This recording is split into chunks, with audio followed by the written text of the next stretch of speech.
Right-click the first sheet tab and select View Code. In the VBA editor, click the Toolbox icon. Left-click Combo Box in the toolbar, then left-click an empty space in the User Form 1 area. Combo Box 1 is now in the User Form 1 area. Create two more drop-down lists in the same way, Combo Box 1 through Combo Box 3.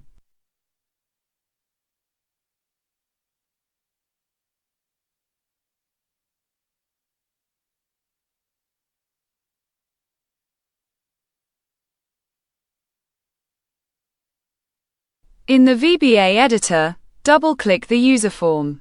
Enter the code from the video description into the Activate procedure.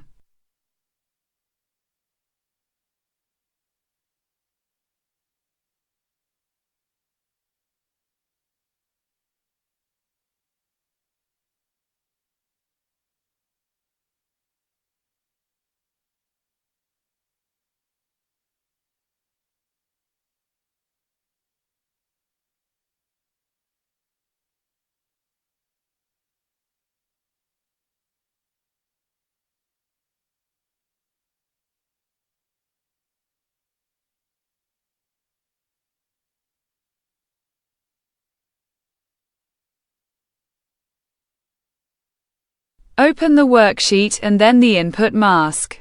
The formatted drop-down lists from Combo Box 1 to Combo Box 2 are visible. Combo Box 3 is hidden. It will become visible after you insert the main code.